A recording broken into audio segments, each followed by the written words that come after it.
As video games have come to be more and more accepted as an art form, all aspects of their design have been held to a much higher standard and treated with a greater reverence. General game design is held under a much tighter microscope to iron out imperfections and craft intricate details to enhance the experience. Graphics have not only been trimmed over with a fine-toothed comb to become visual marvels, but also have evolved in ways to produce truly unique art styles from many distinct angles, whether it be fleshing out the styles of the past or formulating brand new visuals previously unattainable due to technological limitations. And of course, the music of video games has been valued far closer to the level of quote-unquote actual music, where instead of just being regarded as the beeps and boops of a digital calculator, are now arranged with full-on orchestras and choirs, with dozens of composers crafting truly beautiful pieces. Or at least that's how some may see it, while others may still see a lot of value in that little calculator. If you scour the realms of gaming social media, first of all, sorry for your loss of sanity, but you'll almost certainly come across the talking point of whether video game music is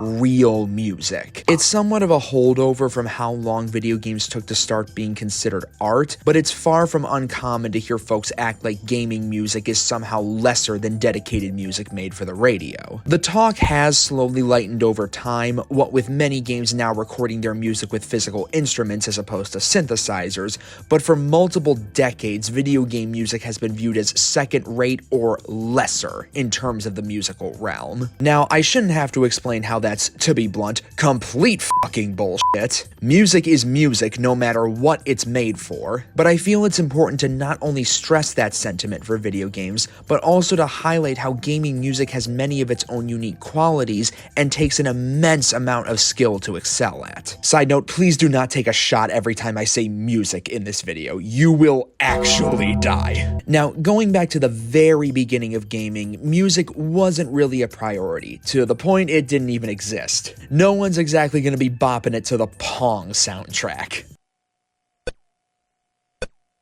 Oh, this is my jam right here. But much like most elements of the medium, new evolutions were made in video game music during the 80s. Which is ironic considering some folks will say older game music isn't real because it doesn't use actual instruments, but this was the same decade where synthesizers became popularized in, again, quote-unquote real music, but I digress. The NES is where gaming music truly started its iconic status, and honestly, it knocked it out of the park. Countless musical pieces of legendary status were crafted on the old gray box. Super Mario Bros. 1-1 theme,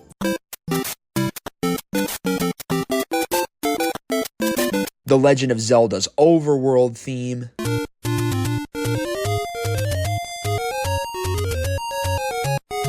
the theme of Final Fantasy,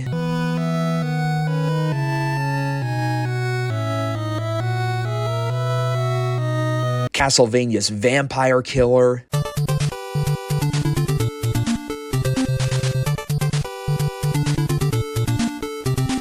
Metroid's Brinstar,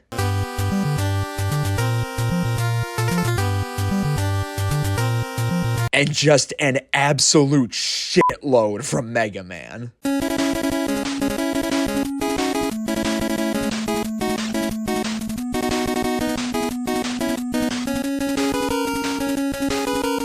Gaming music from this era may have been made from simple electronic sounds, but it goes to show how well crafted their compositions were that these same musical pieces have been remade several times over and over in the current day with all different types of instrumentation.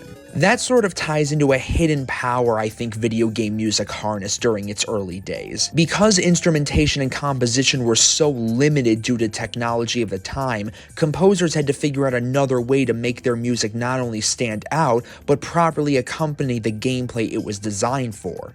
Their solution? Be catchy as f***.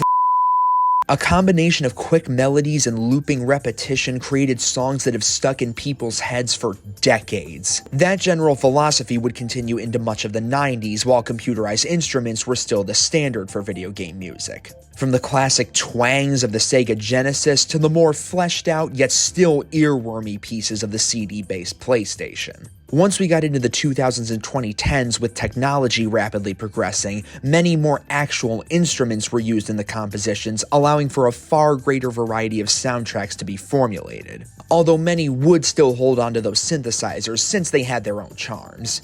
This is where video game music started to get taken more seriously, with the greater diversity and complexity found across the medium. More and more game music would become near indistinguishable from real music, with proper lyrical pieces and full-on orchestras becoming more popularized. However, as time went on into the 2010s, a shift started to emerge with gaming music, one that's caused a fair bit of divide amongst fans. You'll notice in more recent years there's been a growing opinion that, while not all, a lot of video games are now making their music much more cinematic, going for a much more atmospheric style and being far less memorable, structuring their themes like a movie where it's meant to have the music blend into the general scene rather than standing out on its own. Though of course there are notable exceptions to that, in both games and film. Several of the biggest games of recent years have gone for this more ambient style. Stuff like God of War, Spider-Man, Horizon, and many titles that follow the popular AAA game template have soundtracks that,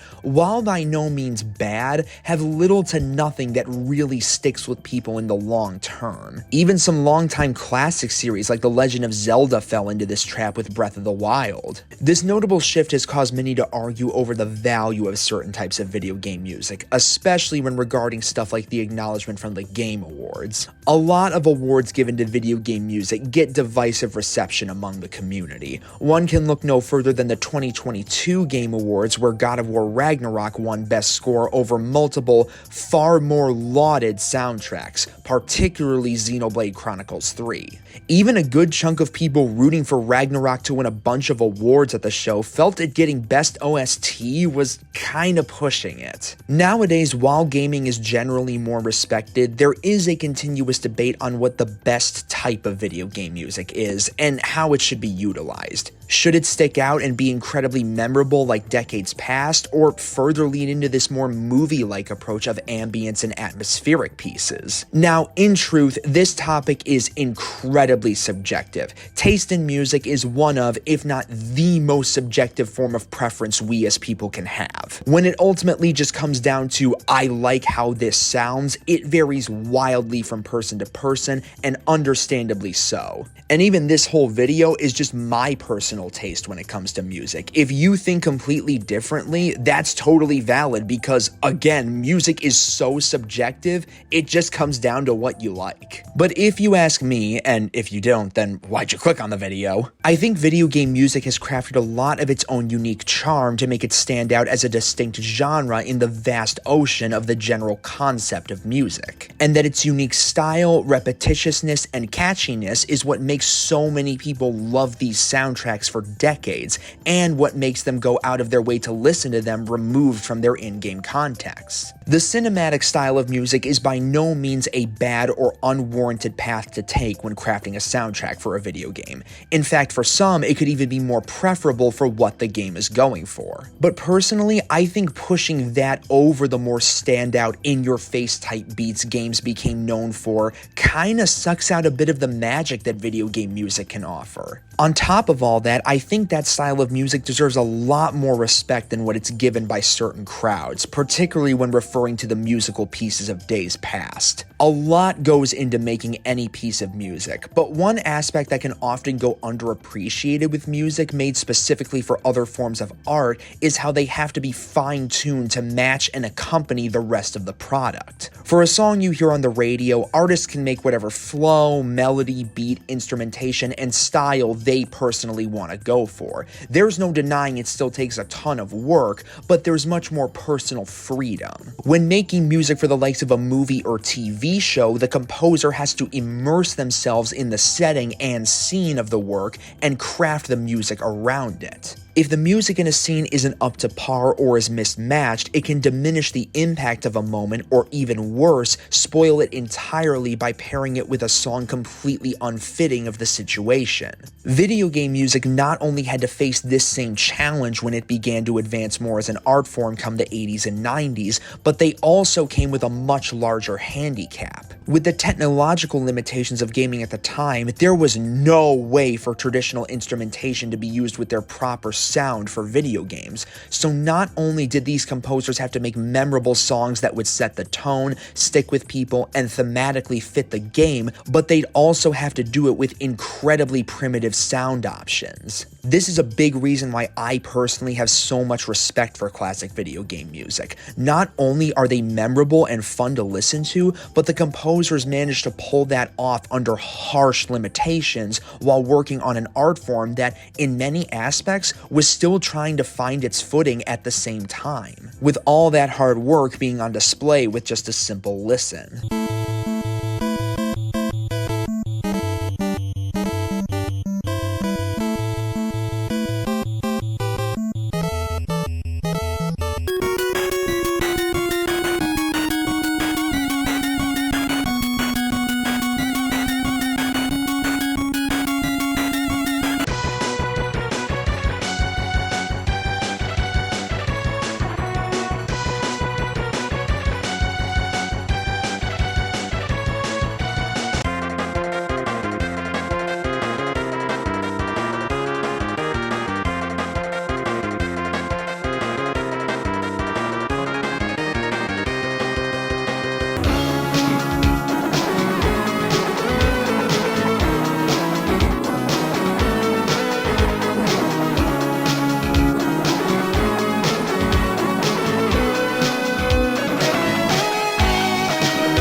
All these songs and countless more are a byproduct of the creativity and versatility of some incredibly talented artists, who not only made some damn good stuff, but also laid the groundwork for the future. As stated earlier, this more in-your-face, hyper-catchy style of music remained the hallmark of video games even long after advancements like the CD and DVD formats allowed for a far greater array of instrumentation to be used.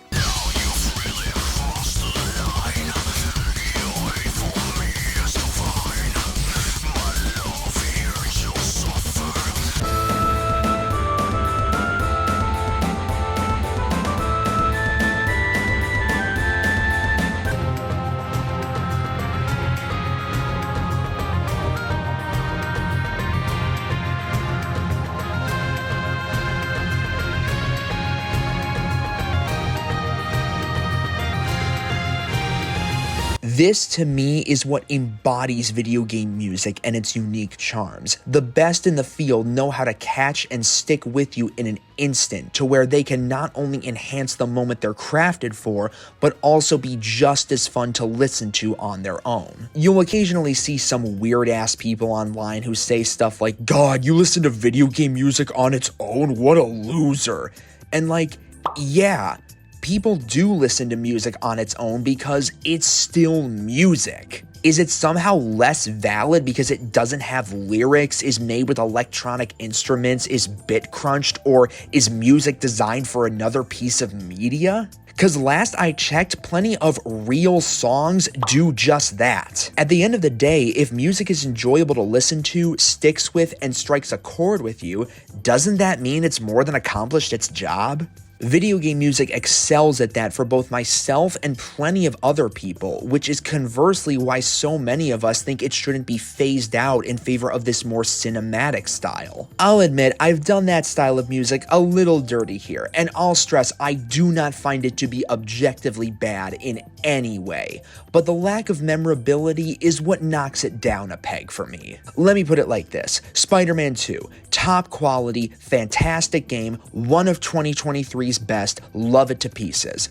I could not recall you a single piece of music to come out of that game. The swinging theme, the combat theme, the boss theme, absolutely nothing stuck in my head or stood out, despite me, again, loving that game to the point I platinum trophied it. It does its job, but while this game could win awards in basically any category, music sure as shit ain't one. However, if you go back a few decades to the games of Spider-Man's past and listen to their offerings,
Alright, that one is cheating a little bit, but you see my point, right? You hear those songs and they immediately stick with you. You can probably still remember a few of them now, even just hearing a few seconds of them. Even with the much grander scale, wider options for instrumentation, and vastly bigger budget and dev time, in the music department, this 2023 Mega Games soundtrack is barely a fraction as memorable or distinct compared to titles from the 90s and early 2000s.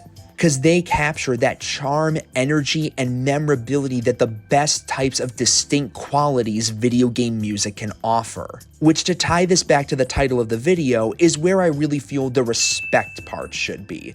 This type of music has a ton of its own values, so to act like it's lesser or somehow not real music at all, like, what does that even mean? If it's not your personal taste, that's completely fine, but to devalue the entire genre and all of its talented creators, come on, man. Video game music will continue to evolve in many different ways, and we'll get new songs year in and year out that will remain classics for decades, just like traditional music. That's the brilliance of all music. Just find what you like and vibe with it. And even if the style isn't for you, it still has plenty of value and merit to someone else. So listen to what you like and embrace its unique appeal. Whether it be true century-old classics, the modern-day pop songs, or the latest gaming banger. 'Cause you cannot tell me this shit doesn't slap.